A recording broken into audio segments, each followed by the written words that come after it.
Dear learners and viewers ভাই বোনেরা, শামন্স grammar স্কুলে আপনাদের স্বাগতম। আজকে আমি আমার অ্যাডভান্স মডিউলের 17th পার্ট অর্থাৎ টেক্সট ট্রান্সলেশন করব।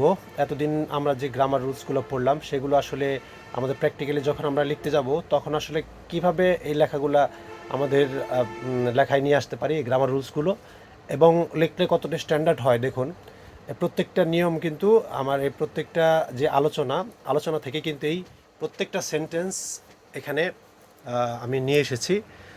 তো আশা করছি এই টেক্সটটা দেখলে আপনাদের হয়তো আরও বেশি নিজেদের নলেজটা একটু ঝালাই করে নিতে পারবেন। তো প্রথমে আসি যে স্টুডেন্ট লাইফ নিয়ে আজকের আলোচনা। এখানে দেখেন, স্টুডেন্ট লাইফ রেফার্স টু, এখানে রেফার্স টু নর্মালি রেফার্স ভার্বের ইনডিফিনিট টেন্স দিয়ে আমরা করলাম। রেফার্স টু কি মানে, স্টুডেন্ট লাইফ মানে কি, to the part of life, জীবনের সেই অংশটুকু। এখন আমরা যে ক্লজ দিয়ে শুরু করলাম লেখা, কোন অংশটুকু, দ্যাটটাকে আমরা লাইফটাকে, পার্ট অফ লাইফকে আমরা ক্লজ দিয়ে ব্যাখ্যা করা শুরু করলাম। That a student spends, student কী করে, ব্যয় করে। স্টাডিং, এই যেখানে কিন্তু আমাদের জিরান চলে এসেছে। স্পেন্ডস কীভাবে স্পেন্ড করে, studying in school, colleges and universities. দেখেন, দ্যাট ক্লজ দিয়ে আমরা একটা বাক্যের যে পার্ট অফ লাইফকে ব্যাখ্যা করা শুরু করলাম। Student spends studying gerund school, college and universities. The student life is said to be, student লাইফের এটা কি প্যাসিভে করলাম আমরা, বলা হয় যেহেতু স্টুডেন্ট লাইফকে বলা হয় ইজ সেইড টু বি, বলে বলা হয়। দ্য সিডিং টাইম, এখানে বললাম টাইমের আগে ভার্বের সাথে আইএনজি যোগ করে প্রেজেন্ট পার্টিসিপল গঠন করা হয় এবং এটা ভার্বের সামনে বসে। যে আমরা অ্যাডজেক্টিভ অংশে দেখেছি যে কীভাবে আসলে এটা গঠিত হয়, ভার্বের সাথে আইএনজি যোগ করে কীভাবে অ্যাডজেক্টিভ আকারে বসে। If we wish to harvest good crops, এখানে কন্ডিশনাল নিয়ে এসেছি যে আমরা যদি ভালো ফল পেতে চাই। The seeds have to be sown at the proper time. দেখেন, seeds have to be sown, এখানে কিন্তু প্যাসিভে আমরা করলাম। হ্যাভ টু বি শোন, কখন বপন করতে হবে, প্রপার টাইমে। Student life is no different, এখানে নো ডিফারেন্ট এটা অ্যাডজেক্টিভ, খুব সুন্দর একটা নিয়ম এটা। Student life is no different, is not different কিন্তু বলছি না, ইজ নো ডিফারেন্ট আমরা বলছি। ইফ প্রপারলি ইউটিলাইজড, আমরা আগে দেখেছি যে অ্যাডভার্ব কীভাবে হয়, যদি ইফ ইফ এখানে এই যে স্টুডেন্ট লাইফটাকে বলা হচ্ছে, if student life is properly utilised, আমরা এটাকে ক্লজটাকে তুলে দিয়ে ফ্রেজ আকারে এখানে লিখেছি ইফ প্রপারলি ইউটিলাইজড। এখন এই কী আসলে প্রপারলি ইউটিলাইজড, এখানে কিন্তু পরের সাবজেক্টটা সেটা কিন্তু প্রপারলি ইউটিলাইজড। আমরা সংক্ষেপে ইফ প্রপারলি ইউটিলাইজড দিয়ে স্টুডেন্ট লাইফকে মিন করেছি। Student life less the foundation of future success and achievements.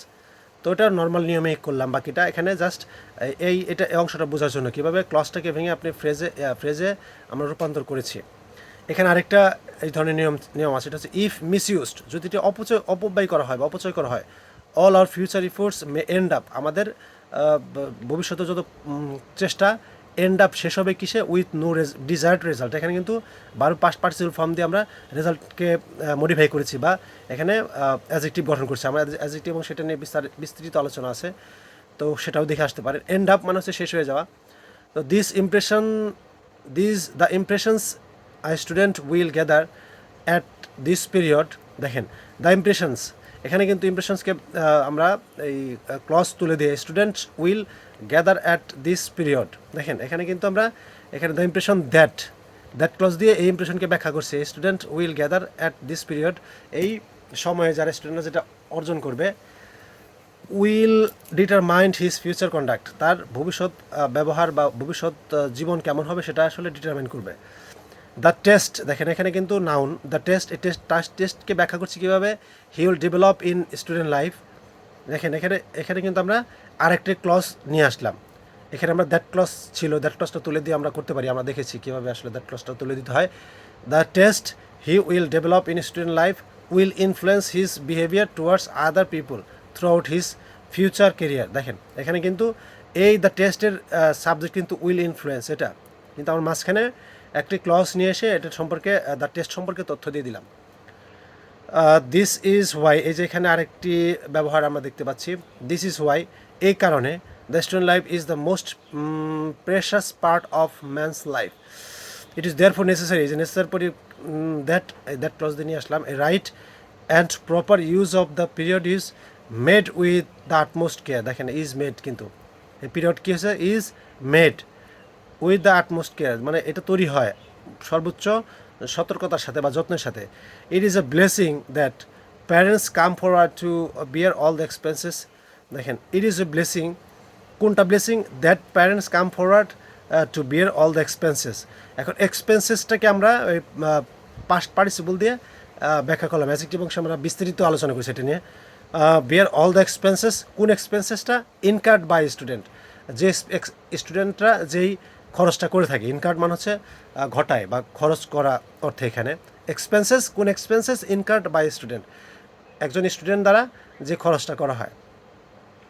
This indicates that, এটি নির্দেশ করে যে, that the place much hope, the place much hope কি, they place much hope on him, মানে তারা অনেক বেশি প্রত্যাশা করে তার উপরে। And that he must make himself worthy of their hope, মানে তারা যে আশা করে সেই আশাটার এই যে স্টুডেন্ট কী করবে সেটার উপযুক্ত হইতে হবে। দেয়ার আর সাম জেনারেল প্রিন্সিপালস, দেয়ার আর, দেখেন এখানে কিন্তু দেয়ার ইন্ট্রোডাক্টরি আমরা সাবজেক্ট নিয়ে আসলাম। দেয়ার আর সাম জেনারেল প্রিন্সিপালস, এখন প্রিন্সিপালসগুলো কি,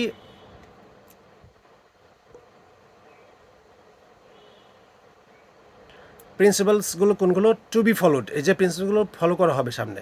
two shine up in life, জীবনে ভালো কিছু করতে বা জীবনে বড় হতে। Students should study, student should নিয়ে আসলাম এখানে একটা, স্টুডেন্ট শুড স্টাডি হার্ড, স্টুডেন্টদের কী করতে হবে, কঠোর পরিশ্রম করতে হবে। কি কেন পরিশ্রম করতে হবে, to acquire as much knowledge as, এখানে কিন্তু অ্যাজ মাস নলেজ, দেখেন অ্যাজ মাস নলেজ অ্যাজ, এখানে কিন্তু আমরা ওই ডিগ্রিতে এটা পড়েছি অ্যাজ এবং অ্যাজের ব্যবহার। Is possible for him to attend. A good student never uselessly waste his time, তার সময় অপচয় করে না। কোন সময়টা, টাইম কোন সময়টা, ফিক্সড ফর রিডিং, তাদের পড়ার সময়টা। বাট হি, এখানে কিন্তু অ্যাডজেক্টিভ দিয়ে আমরা দিয়ে দিলাম। But he must not be bookworm, দেখেন মাস্ট নট বি, সে অবশ্যই হবে না বুকওয়ার্ম, বইয়ের পোকা। জাস্ট এটা বুকওয়ার্ম মানে হচ্ছে সবসময় বই নিয়ে পড়ে থাকে এরকম একজন ব্যক্তি, একজন বইয়ের পোকা হবে না।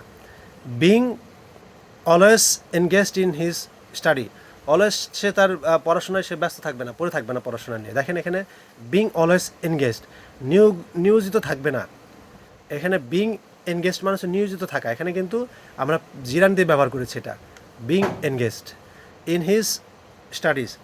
He should achieve some qualities, তার আরও কিছু গুণাগুণ অর্জন করা উচিত, like truthfulness, sincerity, patriotism etcetera. এখানে এইগুলোকে ব্যাখ্যা করছে যে এই ব্যাপারগুলো, এইগুলো কী করবে, দ্যাট যেটি কী করবে, যেগুলো কী করে, এনলাইটেন হিজ হার্ট, তার হৃদয়কে আলোকিত করে, to serve people at highest degree. He should always be careful, he should always be careful, তার অবশ্যই অলওয়েজ হওয়া উচিত, অ্যাবাউট হিজ হেলথ, তার স্বাস্থ্য, এবং স্পেন্ড, এখানে একটা বি কেয়ারফুল একটা ভার্ব, তারপরে আরেকটা ভার্ব কিন্তু এখানে হির ভার্ব কিন্তু এটা, he and spend some time daily in, and spend some time daily in some sports and games, এবং গেমস এবং স্পোর্টসেও তাকে কিছু সময় ব্যয় করতে হবে। তো এইভাবে টেক্সট যদি আপনারা তৈরি করতে পারেন বা এই ধরনের কোনো একটা বিষয়ের উপর যদি আমাদের এই গ্রামার রুলসগুলো ব্যবহার করার চেষ্টা করেন কেয়ারফুলি, কয়েকটা এইরকম টেক্সট লেখার পরে আপনারা বুঝতে পারবেন যে কী পরিমাণ পরিবর্তন আসছে আমাদের লেখায় বা বলার ক্ষেত্রে। তো আজকের মতো এ পর্যন্ত বিদায়, আপনাদের সুস্বাস্থ্য এবং দীর্ঘায়ু